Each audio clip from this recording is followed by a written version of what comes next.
Thank you very much for being here, everyone. It's a nice warm day. I'm enjoying working on my tan.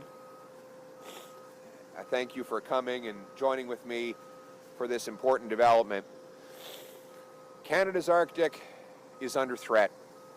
Here are the facts. In the fall of 2022, the Canadian military found and retrieved Chinese monitoring buoys in the Arctic. And just last summer, a Canadian warship on patrol encountered a Chinese polar research vessel in the Bering Strait of Alaska, off Alaska. Despite its borders being approximately 1,500 kilometers from the Arctic Circle, China now considers itself to be a, quote, near Arctic state. The Department of National Defense last year also noted, and I quote, Russia continues to modernize and build up its military in the Arctic, investing in new bases and infrastructure. It also possesses robust Arctic naval presence with submarines, surface combatants, and an icebreaker fleet much larger than those of other Arctic powers. The Pentagon also warned of potential Russian action in the Arctic, including jamming GPS satellites. Hostile powers want our resources, our shipping routes, and to be in striking distance of our continent. Let me be clear. The Canadian Arctic belongs to Canadians, and Canadians will take back control of their Arctic waters, Arctic skies, and Arctic land. After 9 years of liberal incompetence and disdain, our military is weakened and our allies no longer respect us. Our safety, territory, and trade with the U.S. requires we take back control of our north. This gigantic area makes up 40% of our land mass and 75% of our coastline. 140,000 patriotic Canadians call it home across 72 communities. Since time immemorial, the Indigenous peoples have triumphed over harsh climate, harvested land and sea for food, and passed their precious traditions on to their children and down the ages. We grew up on the folklore of fur traders, explorers, and others who charted the Northwest Passage. Writers like Robert Service, artists like the Group of Seven, and Inuit sculptors shaped our polar identity. We are the true North, strong and free. As the world grows more dangerous, our brave men and women in the Canadian Armed Forces, especially the mighty Canadian Rangers, must have the resources that they require. That's why the last common sense Conservative government invested in the North, the Arctic Patrol Ships Project, on top of investing in the naval facility in Nanisivik, which is due to go online this year. But then the Liberals took office and failed our North and our forces. And Canada still doesn't have a permanent military base in the Arctic, while at the same time Russia has reopened Soviet bases and expanded its Navy's northern fleet over the last few decades. They've also developed new hypersonic missiles designed to evade NATO's defenses. What do you think they want those for? Russia even has ground force bases within the Arctic Circle, and they have more bases within the Arctic Circle than all NATO forces combined. This is a wake-up call. We need to become self-reliant and protect our interests and our sovereignty. That's why I'm announcing today part of my Canada First plan to take back control of the Canadian Arctic. 1, we will double the size of the first patrol group of the Canadian Rangers from 2,000 to 4,000 Rangers. The Canadian Rangers provide self-sufficient mobile forces to support the military. They often report suspicious and unusual activities while providing local knowledge and expertise to the broader Canadian forces. 2, we will acquire 2 additional polar icebreakers for the Royal Canadian Navy. These icebreakers will be on top of the current icebreakers that Seaspan and Davie shipyards are already building for the Coast Guard. The Liberals have promised these 2 heavy icebreakers, but not said when they will deliver them. I will deliver the Coast Guard icebreakers by 2029, and they will be on top of the 2 new Navy icebreakers that I just mentioned. So to sum up, under our common sense conservative plan, Canada will get 2 new heavy icebreakers for the Coast Guard and 2 new heavy icebreakers for the Canadian Navy. 3, the Canada First plan of the Conservative government will build Canada's first permanent Arctic military base since the Cold War. It will be CFB Iqaluit, right here in this community. We will build it in consultation with military experts, local government leaders, and the Indigenous population. Iqaluit already has a functional a forward operating location and a functional airport and seaport that can accommodate the Canadian forces. Iqaluit already has between 7,000 and 9,000 people, so the base would not be isolated and would bring increased quality of life and economic development to this important city. The base will host the Royal Canadian Air Force Wing. It will launch F-35s as fighter jets. It will also provide a place to launch and land Poseidon P-8s that will deter threats and carry out search and rescue, anti-submarine warfare, intelligence, surveillance, and reconnaissance work. The Royal Canadian Navy and Coast Guard could also continue to use Iqaluit's seaport as a base of operations to conduct maritime surveillance and icebreaking in Canada's Northwest Passage and beyond. It would also help NORAD detect, deter, and if necessary, destroy any incoming threats. It will fuel local economic development, transportation, and infrastructure. All of these improvements will be funded by dramatically cutting foreign aid, most of which, or a lot of which, goes to dictators, terrorists, and global bureaucracies. We've got enough problems at home. We've got our own backyard to protect. We can't be sending billions of dollars to other places. Often much of it is wasted and stolen and swallowed up by bureaucracies that act against our interest. I will be bringing our money home with massive cuts to these wasteful and corrupt foreign aid grants. So Canadians will decide, with Trudeau, Carney, Liberals, more and more billions of dollars will go to global and globalist organizations, while our people at home are starving and our military is unable to defend our territory. Or they can bring it home with common sense conservatives who will make sure our money serves our people, our sovereignty, and our interests.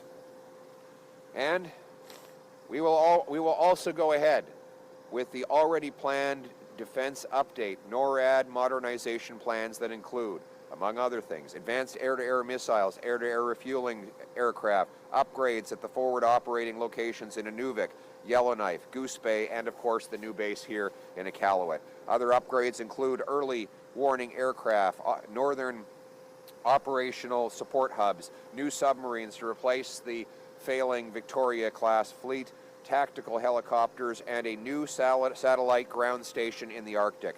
Common sense conservatives will deliver all of these things faster than the current Liberal plan by cutting red tape and delays. If we are to be a sovereign, self-reliant nation, we must take control of our north, secure all of our borders, and stand on our own 2 feet. We cannot count on the Americans to do it for us anymore. This is a reality. This is the wake-up call. And let me comment on President Trump's remarks yesterday. Let me be clear. Canada will never be the 51st state. We are a proud, sovereign, and independent country. We are a patriotic people, and we will defend our future and our independence. Second, he has threatened to bring in tariffs on our steel and aluminum. We will retaliate in kind with matching tariffs on American aluminum and steel, all of the proceeds of which will be given back to our steel and aluminum industry, and any surplus will be given in tax relief for our people. But these tariff threats are a wake-up call. The Carney-Trudeau Liberals have destroyed our economy over the last 9 years. Let's think about this for a second. The Carney-Trudeau Liberal policies that doubled housing costs, doubled food bank lineups, doubled our national debt, and sent $500 billion out of our country to the United States were wrong before. They are absolutely dangerous now. The combination of Trump tariffs and Carney-Trudeau tax hikes would be an existential disaster for the Canadian economy. Mark Carney has been in charge of our economy for the last 5 years when he became Justin Trudeau's advisor. And what has been the result? Doubling the debt, printing $700 billion of inflationary cash, destroying the purchasing power of our money, shutting down pipelines that would have made us less reliant on the Americans so that they get all our oil and all our gas, a radical environmental agenda that sought to deliberately defund Canada's energy sector. That has been Mark Carney's radical agenda that Justin Trudeau has been implementing dutifully over the last 5 years. This agenda was wrong before. It is an existential threat to every Canadian's job now. And that is why we need to go in exactly the opposite direction. We need to do away with Mr. Carney's carbon tax. This is another thing. Carney told CTV about 10 days ago he's going to bring in a new tax, a new carbon tax on Canadian industry. He mentioned steel. Can you imagine what it would do to our country if at the same time Donald Trump hits our steel industry with a tariff, Mark Carney brings in a massive new carbon tax? My friends, under Mark Carney, there will be no steel making in Canada, and we will lose the most fundamental strategic building block of an economy and, frankly, our national security. These radical policies have not worked in the last 9 years, and they will be a catastrophe if they are allowed to continue for a 4th term of the Carney-Trudeau Liberals. That's why we need a strong, Canada First, common sense, conservative government that will, yes, axe taxes, build homes, fix budgets, and stop crime, that will bring home production and paychecks by repealing anti-energy laws, that will build pipelines, unapologetically build pipelines, dig mines, LNG liquefaction plants, that will pass a bring-it-home tax cut to bring back the $500 billion that the Carney-Trudeau Liberals have given to the Americans. We will take back control of our borders with more border guards. We will cut foreign aid in order to rebuild our military, reclaim our north, put Canadians back in charge of their lives in the freest nation on earth. Canada first, Canada here, Canada now, Canada forever. Let's bring it home. Thank you. We will now take questions from the floor.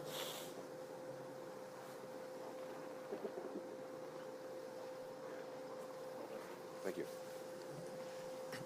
Good morning, Mr. Poilievre. Artie Sarkisian from Nunatsiaq News. Can you please repeat the answer both in English and French, if that's okay? So, for the CFB Iqaluit military base, you said that that's one of your plans. Can you say how much you think it might cost, how much you estimate you might be able to commit, when it might be built, and do you have confidence that, unlike the Nanisivik naval facility that was delayed multiple times over the years, this one won't be delayed due to harsh conditions and other things that delayed this one? Thank you. That's a very good question. First of all, it will be part of our costed platform, and 100% of the cost of the base will come out of our foreign aid budget. In fact, today's announcement will actually reduce the deficit because I plan to cut foreign aid more than the full cost of the announcement that I've made today. This base will be up and running within 2 years of my becoming Prime Minister. Thank you. En français. Merci beaucoup. L'annonce d'aujourd'hui va réduire le déficit parce que je compte couper les dépenses dans l'aide à l'étranger d'un montant plus grand que le coût d'établir la base, les brise-glaces et les 2000 plus de Rangers. Donc, l'annonce aujourd'hui ne va pas avoir un coût net, ça va avoir une économie nette pour notre budget. On va suivre la discipline d'$1 pour $1. Chaque fois qu'on ajoute $1 de dépenses, on va trouver au moins $1 d'économie afin de réduire le coût pour les contribuables qui paient trop après 9 ans des libéraux Carney-Trudeau. En termes de timing, la base sera établie d'ici 2 ans. 2 ans après mon arrivée en fonction de Premier ministre. Merci de votre question. Thank you. Next question. Bonjour, Mathis Harvey de Radio-Canada. Si vous pouvez également répéter la question en anglais, répondre en français Oui. et en anglais. Merci. Vous proposez d'ambitieuses mesures de sécurité dans l'Arctique, mais d'autres enjeux sous-jacents ont une influence directe sur la défense dans la région, notamment l'absence de fibre optique au Nunavut ou encore les changements climatiques qui augmentent considérablement la période de navigation dans le passage du Nord-Ouest. Comment vous vous positionnez par rapport à ces dossiers qui préoccupent particulièrement les Nunavummiut? Est-ce que c'est possible de répéter la question? Il y a beaucoup de bruit, c'est difficile d'entendre. La dernière partie, vous avez parlé d'autres besoins. Il y a des enjeux sous-jacents qui sont reliés à la sécurité dans l'Arctique, notamment l'absence de fibre optique au Nunavut et les changements climatiques qui augmentent la période de navigation. Comment est-ce que vous vous positionnez par rapport à ces dossiers? C'est une très bonne question. Je vais souligner le fait qu'aujourd'hui, c'est seulement la première partie de mon plan Canada d'abord pour le Nord. Donc, il va y avoir d'autres annonces liées, oui, aux militaires, mais aussi à la qualité de vie et le développement économique dans le Grand Nord. La présence d'une base militaire va être un grand avantage économique pour le peuple ici, parce que ça va nous donner la capacité d'ajouter d'autres infrastructures technologiques, de transport et de navigation. La présence d'autres brise-glaces va aussi nous permettre d'avoir plus de navigation dans le passage nord-ouest et va permettre les navires canadiens de transporter et acheminer les biens et les services dans la région plus souvent. Donc, je vois que notre annonce aujourd'hui va contribuer à une grande amélioration dans la qualité de vie et la croissance économique de nos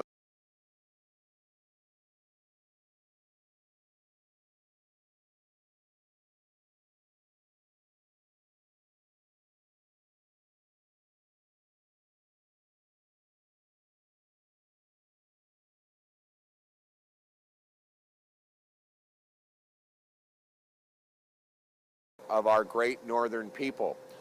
But I would say that having 4 total heavy icebreakers will allow for more transport of goods and services throughout the Northwest Passage.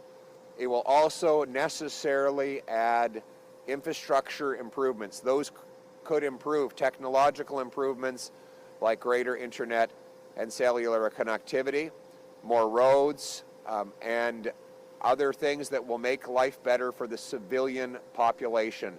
A strong military presence here will mean a stronger economy, richer people who are in powerful paychecks and pensions that buy affordable food and homes in safe neighborhoods. Thank you.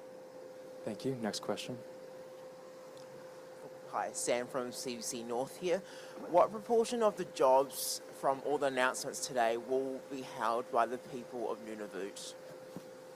As many as possible. As you know, the Canadian Rangers are a northern force that recruits northern peoples. We want as many of the Rangers as possible to be Inuit and Indigenous, because those traditions that have been passed down through the ages are absolutely essential to doing the job. The Rangers are the eyes and ears. They do things that modern technology has not yet mastered.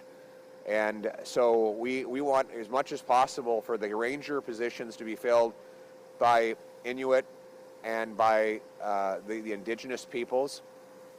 Furthermore, we see a lot of opportunities for recruitment in the north for the Canadian military that will give jobs and skills to the youth in the region. I also have no doubt that young people who are starting to get into the trades here in Iqaluit are going to be extremely busy.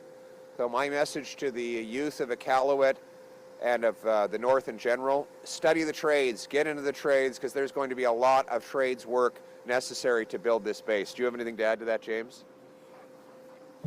Yeah, I'll just say that when we start looking at expanding base infrastructure here, as well as upgrades to the North Warning System, the upgrades in the NORAD modernization program, as well as the forward operating locations throughout the north, that's all going to take a pile of local skills and local manpower to build this infrastructure.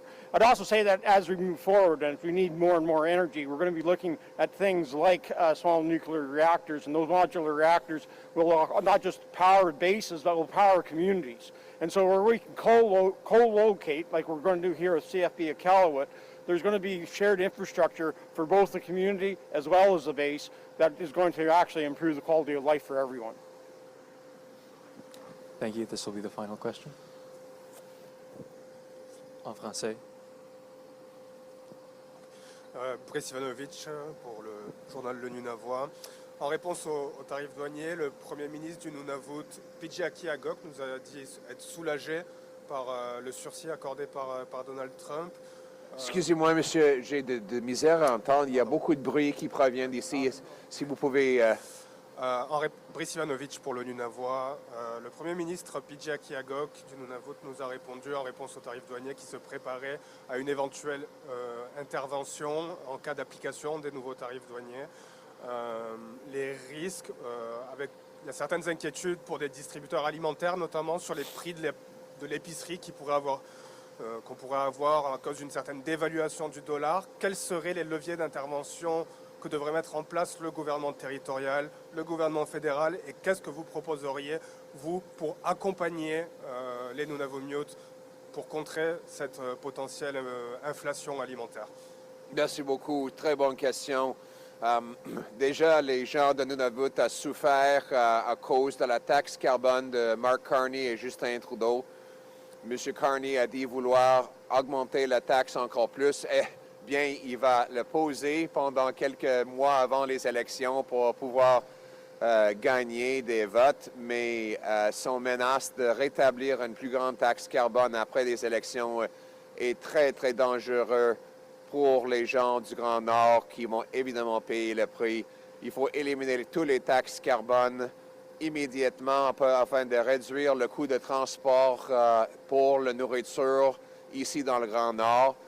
Il faut aussi enlever les barrières d'échange entre les provinces pour permettre nos agriculteurs de livrer de nourriture moins coûteuse pour la population à travers le Canada.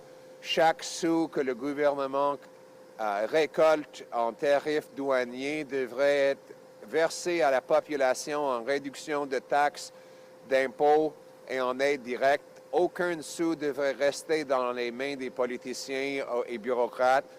Et on va devoir livrer d'aide précise pour le Grand Nord. Le programme Alimentation Nord doit probablement être bonifié afin de continuer de nourrir notre population dans le Nord. Et nous allons être là pour le Nord, je vous assure. Qu'un gouvernement conservateur va protéger la population dans le Nord, va assurer la disponibilité de nourriture abordable pour le peuple ici. J'ajouterai aussi qu'il faut rejeter l'idée libérale de bannir des armes de chasse. La chasse dans le Nord, la chasse n'est pas un hobby. La chasse, c'est se nourrir. Pour beaucoup de familles dans le Nord, la majorité du protéine qu'ils mangent, ça vient de la chasse. Et bannir les armes de chasse, c'est une façon de causer la faim à la population. Donc, on va protéger vos armes de chasse contre les politiques radicales, Carney, Trudeau, qui veulent les bannir. En anglais. Thank you very much for your question on food inflation. The Carney-Trudeau Liberals have caused the worst food inflation in 40 years. Since Carney became Trudeau's top economic advisor in 2020, we've had the worst food inflation. In fact, food prices have gone up 37% faster under Carney-Trudeau than they did in the United States during the same time. You can't blame COVID or Ukraine for that. You have to blame the Carney carbon tax.